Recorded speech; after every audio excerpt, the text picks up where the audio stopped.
Hello and welcome to another CX Moment. This is a weekly series where we chat with companies about what's happening with their business, their support centers, and with their customer experience. If you want to catch up on any previous episodes, check out our Zendesk YouTube channel, and you can find our conversations with Slack, Freshly, Box, and others.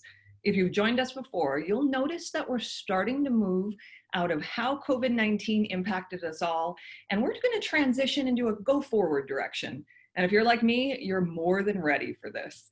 I'm Sarah Reed from Zendesk, and today we're joined by Andrea Frangadakis and Robyn McCardel from Stitch Fix.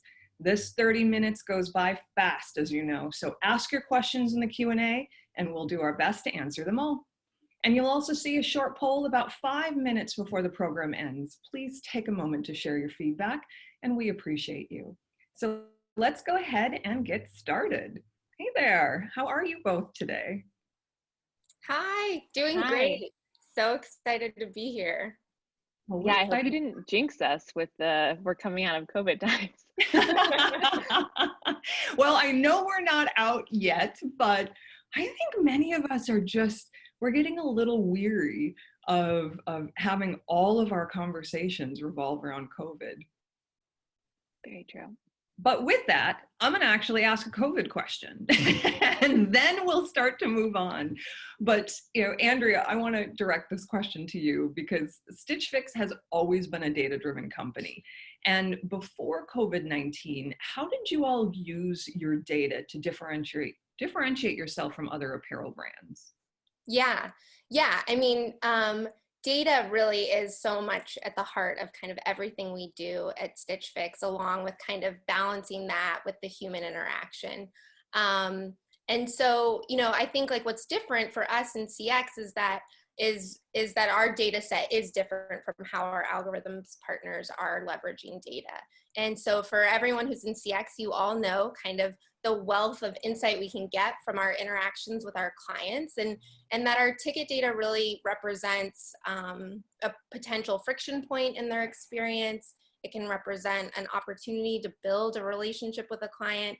And for us, our clients really share a lot of insights or give a snapshot into what's going on in their life at that particular time. And so our goal is to leverage that data and that insight to help inform a more holistic experience. But kind of going back to my initial point is that we're still always trying to strike that balance between leveraging data and kind of the science aspect of what we do with the art, which really comes down to empowering our agent teams to really connect individually with our clients to help them solve some pretty wild problems. And I think we saw as a business, we confronted new problems as a result of the pandemic, and our clients were also confronting new personal challenges. And so over the last 4 months, I mean, we've really seen our agent team just kind of have a spotlight on their resilience in this time period, but also kind of the deep empathy they have to help support our clients during this challenging time. So yeah, I think like it's always at the heart of what we're doing is trying to strike that balance between leveraging our data insights, but then also really empowering our teams to drive that human connection, which makes the experience so special. You're touching on quite a few things, which I know are very important to our audience. Many people who are listening are in true CX organizations, contact center leaders, customer support leaders. And as you know, we measure everything and we love metrics.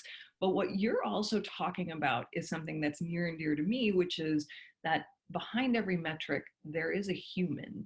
And there is something really extraordinary about being able to use all of that data to do better by your employees, your agents, your frontline, your stylists, and also for your customers.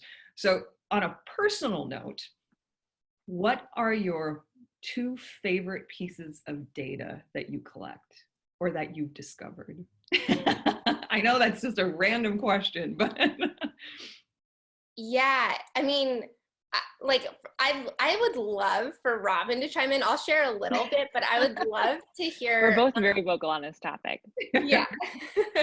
I mean, really, like we say this kind of throughout like the history of Stitch Fix over the last 9 years, is just that our clients share so much information with us, so much personal information, and we treat kind of that information really delicately. Like we don't take it lightly, and the complexity is really trying to figure out how do we use this very nuanced, rich information around what is special to each individual client to inform a better experience going forward. And so I would say that, like, you know, our clients really trust us as kind of a credible, trustworthy styling resource. And so as a result, they give us all kinds of information around what's happening in their life. And also just like how much they really appreciate the human connection. It comes through in all of our interactions, on our phone calls, in our tickets, of just like people wanting to connect and understand more about our service offering. Totally. I would agree with that. I think literally reading tickets is like one of my favorite things to do, which isn't like a good, I guess, answer to a metric question. But I think as much as we can, like, yeah, as much as we can measure the things that help us understand which tickets to read, I think we try to do that. And we try to do that through measuring client sentiment, some of the more like softer, more qualitative things. I also just think that agent feedback, which we're still sort of wrapping our heads around how to best capture, has been a really important part, especially as so many things have changed, as like our clients' mindsets and like purchase patterns and just like general feelings about themselves and their style have evolved. Like, I don't know, like, who knows what's happening under this camera view, right? Like the way that clients perceive that and what they want to see in a fix has completely changed. And the first people to see that in our organization are our agents. And so finding ways to harness that feedback is really, really important. And that sort of also helps us understand like where we need to lean in a little bit more, because they're that sort of like initial flag. Well, let's dive into that, because that's certainly a question I have, and I know there are several people listening today who have the same question. And it's like, how have consumer styling behaviors changed? I mean, I can answer personally how mine has changed, but from an overall perspective, how have consumers changed? You know, what they're interested in right now, and how are your recommendations changing alongside that? Yeah. So I can take it from an initial CX standpoint. I mean, beyond the very obvious, like clients' requests and their fixes have certainly changed, and styling would be much more equipped to answer that question. But I will say, like, when all of this started, we were tagging tickets as one does with like a COVID-19 tag. We were like, this is how we're going to measure this problem. We'll just know when clients are mentioning this. And then very quickly, probably like a week or two into it, we were like, well, all of the tickets are COVID-19 tickets. And so every interaction is being influenced by this. And it's not just, you know, like style and those sorts of things. It's also obviously like financial realities and just a lot of different changes happening. And so our approach to that was really trying to understand. We tossed the tag, like that became useless. Like, how is client conversation changing? And how are their expectations changing? And I think a couple of key things we learned during this period that I think will also shape, you know, future strategies is, first, like their patience with us, for one. I think it's not news to anyone that, of course, like, to keep our workers safe, we ended up having fulfillment challenges. So like demand wasn't necessarily what we thought it was going to be in a good way, but we weren't able to ship fixes on the schedule that we wanted to all the time. And so we learned very quickly that clients had some patience with us in the beginning, especially those clients who were longer tenured. But that started to wane over time. But that gave us, as CX, the ability to like communicate to our partners about, you know, the timeline that we needed to see, the communication that we needed to do. And that was a great opportunity for us to like connect with folks in a new way, like sort of making light of a situation that was generally kind of negative. So that's one thing around shipping that we learned, as an example. And I would say, Yes, we started off with a lot more patience, and you are so correct that we've watched it wane across the board. And I would say it certainly isn't specific to Stitch Fix, but it's more of once everything that you got accustomed to arrived, in a certain cadence, or your Amazon, you knew you were going to get it in 2 days, and your Zappos was going to show up the following day. Now nothing is on that same cadence. And so we're all having to readapt to that immediacy that we've gotten so accustomed to. So Andrea, you actually mentioned empathy, and I want to touch on that because we hear empathy, the concept of empathy, and needing to perhaps it's not even train, but remind our agents and our stylists a bit more about having more empathy, perhaps. Is that something that was forefront for you all, or was that tone just already ingrained in your team? Yeah, I mean, I will say that our agent team and our styling team, just even our warehouse associates, being on the front lines of delivering personalized experiences, they truly do have the most empathy, and they really are the ones surfacing the voice of the client so that we can make better and more informed decisions. And so, some of the initial kind of reactions or changes in our approaches to service really came from our agent team. And so, I think to your point around immediacy, things taking longer, people no longer picking up their packages at their workplace, and then ultimately delaying, like needing to hold on to their fix for a longer period of time before they can actually get it returned. Our agent team was the one who really surfaced, like, we're going to need to extend our return window beyond kind of our normal 3 days. Especially at the beginning. And so, we pretty quickly put a policy in place and changed some processes on the back end that would support that behavior that came from our agents. But yeah, now as we've seen, some things come back to normal around our business and kind of our clients' access to postal pickups and postal drop-offs, it's like those things can now really be better managed on a one-to-one basis. But from kind of a larger macro perspective, our agents and stylists are really the ones surfacing kind of the opportunities for more empathy at a larger scale.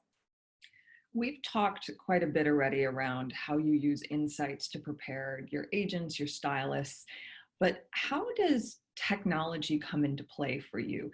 We have a question here around AI, and how are you utilizing AI or other technology to really give you that quantitative feedback to help you determine where in that journey perhaps a customer is struggling or where they've plateaued? Yeah. Go ahead, Robyn. We can riff. We'll riff. Yeah, I mean, I think Stitch Fix is a really interesting place to be to have this conversation. I think like the underlying, and this plays off what you just said, Andrea, like the underlying like motto that we have is like trust in our agents, that they're going to make the right decisions and that they know what's best for the client. But we can surface data to them that will enable them to like make a better decision and just to help them to make it faster, to enable us to serve clients faster. So I think that's kind of like the mindset that we apply to this, not necessarily that we want to like give up entire control to an AI. And I think it's this pattern that you see over and over again, like with styling as well. Like, of course we can support stylist recommendations, but stylists make the decision. And so that's something that we've been leaning into more and more over time, just trying to figure out based on actions that agents have taken before on a certain set of tickets, what might we be able to recommend to them so that they can take the right action moving forward, knowing that like we still have this underlying, level of trust in them to make the right decision and do the right thing for the client. We have a question that's come in around the feedback cycle. So you just got done talking about how you're listening and you're paying attention to all the feedback that an agent or a stylist has. How long typically does it take for that feedback to come in and then perhaps a process gets changed. And I'm sure there's a window because not everything can be implemented, very quickly. But what does that process look like for you all, and how long does it usually take? Yeah, so just to clarify the question, in terms of collecting feedback and introducing like a business change or introducing like a new solution. Exactly. Gosh, I mean, I'll probably give you like the answer everyone hates is it depends. Yeah. And it really just depends on the solution that we're driving towards, really like the how. And so, I would say that we have, in terms of Robyn really helped kind of pioneer a new approach to service recovery as a result of some of the impacts that we were seeing come through in our client experience, and really kind of changing the conversation to support kind of pausing an auto ship cadence of fixes, or kind of helping educate our clients on some of the new shop features that we've introduced. And so I would say with that, in terms of like changing the conversation and helping give our agents new tools to support conversations in new ways, that kind of ideation to implementation cycle took a couple weeks. But as we think about larger scale ways to kind of continue to collect more ongoing feedback from our clients, kind of outside of the checkout experience or the stylist notes, those can take much longer life cycles that kind of require more cross-functional collaboration and kind of ultimately efforts at striking that balance between data collection and human interaction. And I probably should know this, but were your agents and stylists working from home prior to COVID-19? Our stylist team is 100% remote, but our agent team was largely in Austin, and then we have a team in London as well. And has their mechanism for giving you that feedback, has that changed since you're not all in an office and they can't, raise their hand collectively and be like, we're hearing a lot about this, or this has been happening recently? How have you adjusted to that?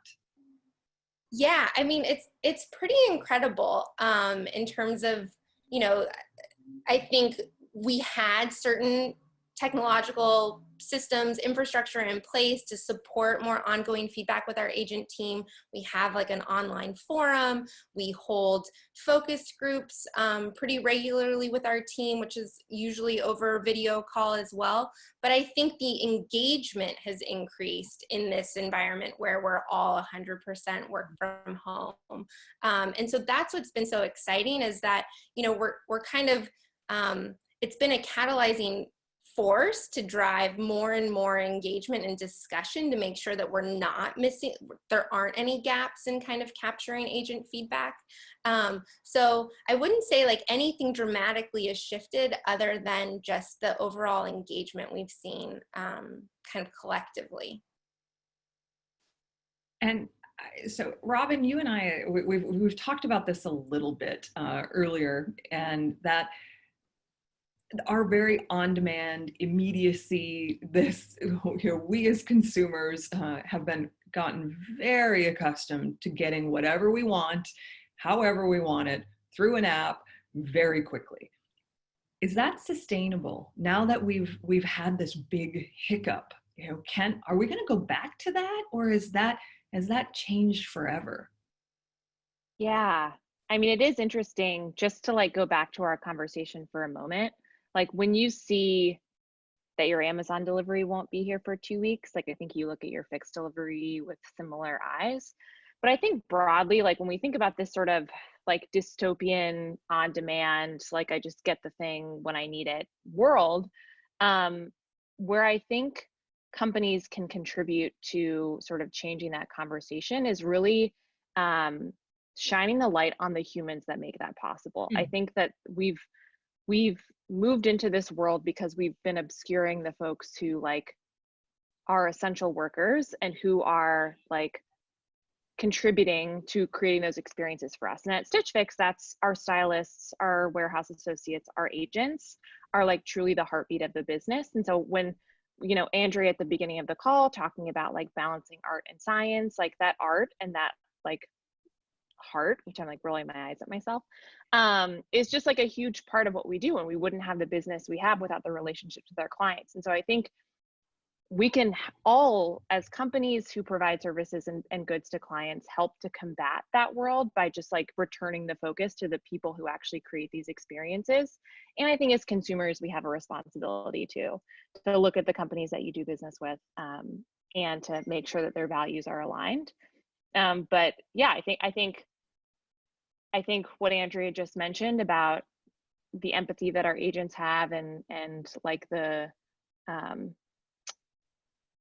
like their desire to give feedback and to make the experience better sort of demonstrates like the real buy-in that they have to this whole thing too. So I so appreciate what you just said, and it's something that, you know, we've talked about even offline, is that, you know, Zendesk and Stitch Fix share very similar values, and it's now is the time where you truly recognize the importance of having similar values with your partners. So yeah, it's a good time to perhaps look at your entire stack of partners and ensure that you're all following along with that. So thank you for pointing that out. We've got some really fascinating questions that have come in, and so I want to make sure I'm hitting on a few of these. As you know, it's been a very interesting time in the United States, not just with the pandemic, but now with the protests. And we're all, as organizations and as people, taking a very close look at, you know, how we handle diversity and inclusion within our own organizations. What have you done with your CX team to make the environment more diverse and inclusive for them, while also now we're all separated? You know, how is that? What programs or communication have you put in place? Yeah. I think, you know, I think it was last week, when Stitch Fix announced kind of how we're participating in this discussion around the Black Lives Matter movement. Yeah, it was last week. It was really a huge moment of pride for everyone at the company, in terms of kind of establishing almost like a four-prong approach to how we will hold ourselves accountable for creating a place of diversity and inclusion in kind of our workforce, and also how we're representing our experience outwardly to our clients so that they feel represented by Stitch Fix. And so, you know, tomorrow, specifically on Juneteenth, one way that we're participating as a company is just creating a lot of discussions and forums and opportunities for education throughout the entire company, and kind of creating space for people to participate in the discussion and in the movement however they see best fit, and kind of supports kind of their own journey. And so there are a lot of kind of steps in place focused on kind of changing our vendor relationships, which you talked about in terms of aligning to values, changing our marketing content, so that we are representing our workforce as it exists today, and also kind of the client base that we appeal to. And then also internally standing up programs, trainings, educational opportunities that create a space for this discussion to persist outside of this specific moment in time. And I would expect that you're seeing your audience, your customers react to that. And how have they reacted to the response that Stitch Fix has given? yeah, I think it's been a fascinating time for us broadly over the last 6 months, because we're truly at the front lines of all of the communications that our clients have about these issues. But I think overall, a lot of our messaging around this particular topic has been on social media. We've gotten a lot of great positive responses. I think our clients share our values about the folks working with us in that, like, they want to do business with companies that share those same values. So that's been great. Yeah. So, I mean, it's been generally very positive. Yeah. Well, thank you for that. And yeah, we're all learning in this together. There's been so many learnings that have come out of the last 4 months that it's almost challenging to say that this has been a bad time for our country, because we're doing so many extraordinary things.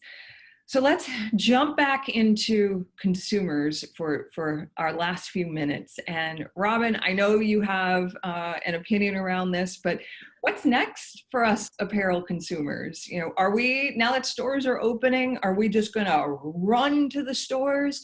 Or have you and Stitch Fix had the answer all along that we really want to we want this to come to our house. We want to try things on here and send it back. You know, what do you think is going to happen? Yeah. I have a lot of opinions that are purely my own. Maybe Andrea going on mute. So I think just to start, I think we should separate like people wanting to return to normalcy and like what they want from their shopping habits. But I do think at Stitch Fix, like, the business has been built on the fact that we want it to be frictionless for customers. We want to like generate and inspire confidence in them. And we saw an opportunity because that wasn't necessarily happening either in a physical store or in like normal e-commerce. And so I wouldn't say that we were right all along. I think that we are like taking this opportunity like every other retailer to understand what the shifts in behavior mean for our business, and also to test and try new things. And we're doing a lot of that. Our Katie Serino collection launched yesterday that you can purchase into without a fix, which is really exciting for us. Yeah, just like a small plug to this group. But I think we're just trying to take advantage of those opportunities as much as we can. And in CX, you know, we see generally positive response to that too. So I don't know, Andrea, if you want to add anything. No, I mean, I think you captured it perfectly. I think like this is the most fun question to ideate on for anyone who's in retail, to like think about the world of possibility in this changing environment. And it's just inherent to all the work that everyone at Stitch Fix does and has been doing for the last 9 years, of really thinking about how do we change the way people find and discover items that they really love.